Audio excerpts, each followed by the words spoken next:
get back into an H.P. Lovecraft story. Whoops. Bear with me. The Stunt House, I believe it's called.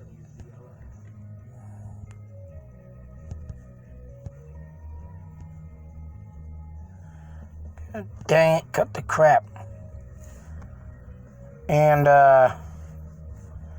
trying to get this to show it. Dang.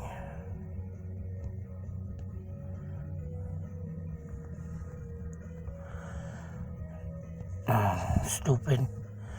Anyways,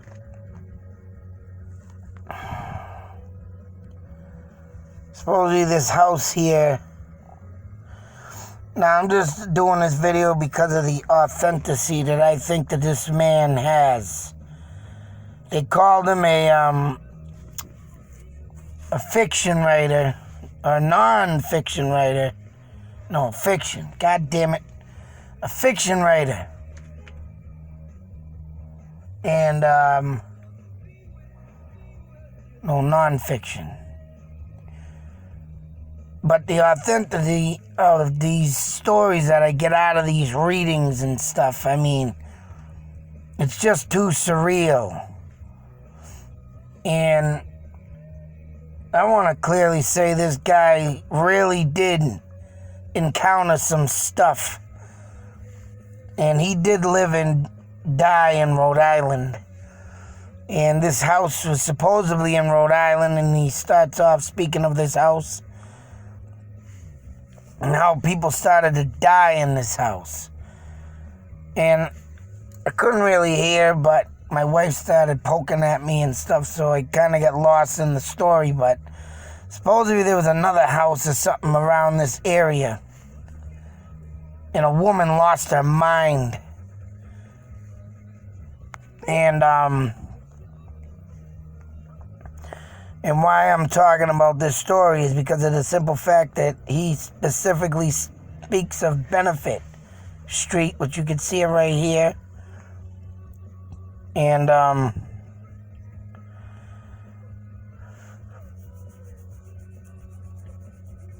he starts talking about distinctive buildings in off of Benefit,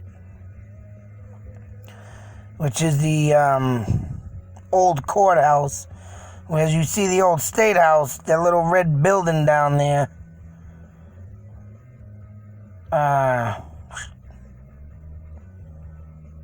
Right here, that's the old courthouse.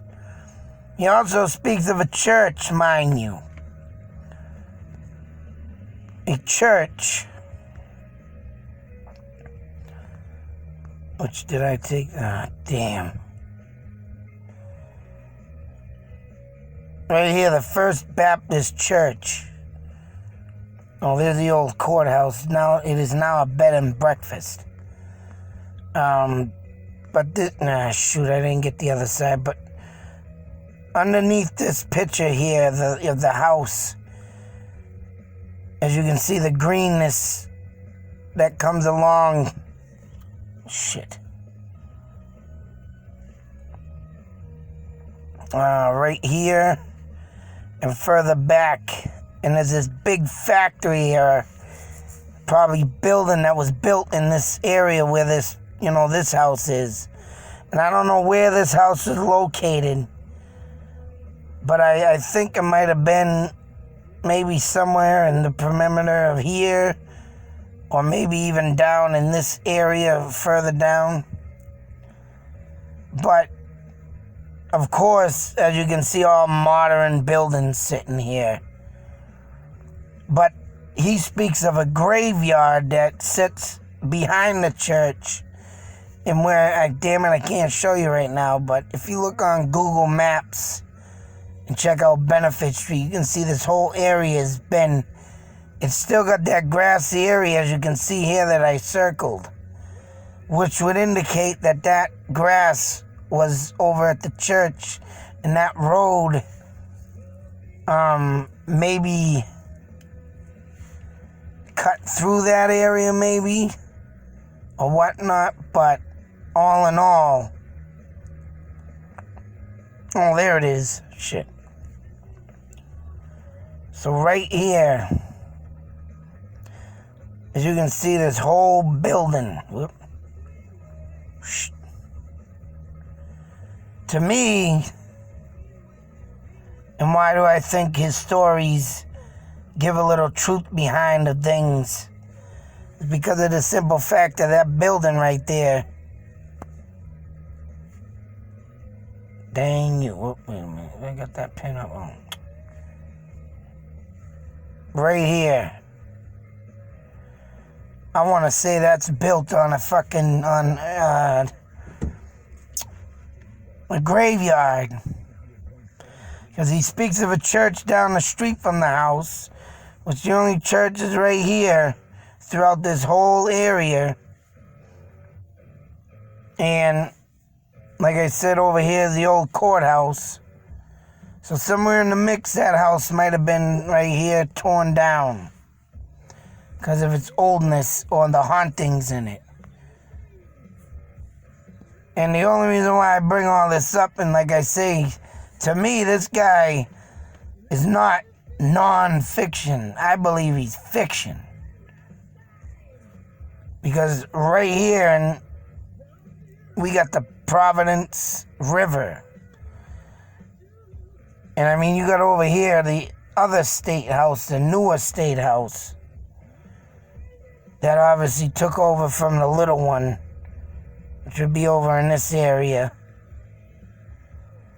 But the new state house, and a lot of this stuff being built, to me, like these kinds of state houses, lead me to believe in the way the grass is, like right here also. Leads me to believe that a lot of these hauntings could have been Native American. Because they lived along rivers. And if you go further down the map, down this way more, there's a big, huge opening of the water in the river. And I'm for damn sure that was there back in, the Indian days. A lot of land was stolen from the Indians. And so forth. So, I mean, for this hauntings to happen, I mean, and to say this man is non-fiction, which I believe he's fiction. Fiction is true, right? Yeah. Non-fiction is true. Now I'm starting to get that mixed up. God damn it. They call him a fiction writer. I think he's non-fiction. Because too many details come out, and like I say, every time I hear a story and I map out his stuff, I'm getting places that were near or could have been, Native American grounds. And he does speak of the natives in the story, not much, but he mentions natives in the story. So, I mean, for this guy to keep coming out in every story I hear about native, haunted places or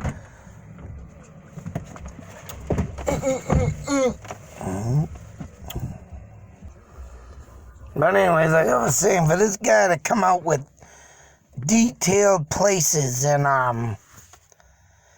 just like his there was another one I started watching. It was one I've already watched, but I didn't finish it. And he speaks of distinctive places in Vermont being haunted with creatures and claw marks at people's windows and all kinds of crazy stuff that happens out in the mountains and stuff where I say, things happen. And to me, mountains are housing something other than, just a big hollow, whatever, of rocks. Something lives in them friggin' things, I believe. And like I say, for this guy to come out with all these points of interest, and also he speaks of the woman where she lost her mind. He speaks of over by the new college. So as you can see, College Hill, Brown's University, Morse Brown School, all schools and colleges.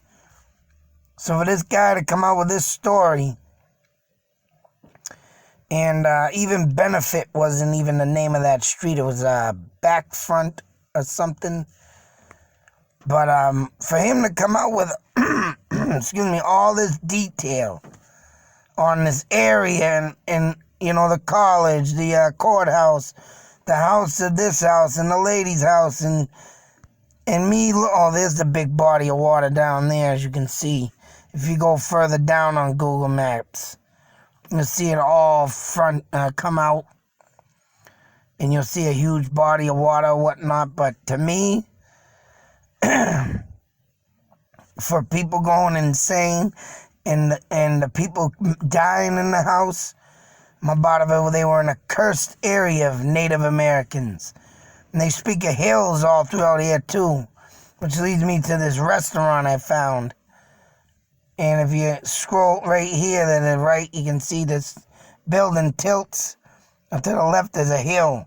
So this place is also a huge hilly area where Native Americans lived. The grassy places could have been, you know, open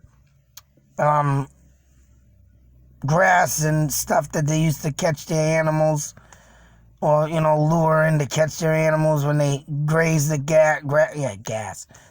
grass. But everything he speaks of in this all lead me to Native Americans. And for that, and to be said that there was hauntings at this place and death, unexpected deaths or whatnot, a woman losing her mind, cursed Native Americans come to my head. So, I mean, this guy, and he speaks a lot of Native Americans in his stories, too. But it's just, what it all leads me to is this stuff I've been looking up and I've been talking about way before I even knew this guy existed. Way before, and now his stuff, shit, starting to match up with my stuff. And it's insane. You know, this, oh man, just like the locations, and when I look them up, there his story speaks of.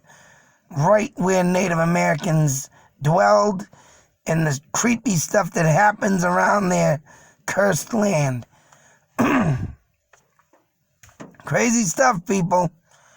And this guy is here to back me up, for Christ's sakes.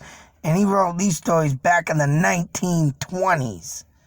So what's the connection? I don't know, but I gotta start listening to more of his stuff. Insane. Till the next video, be safe, take care.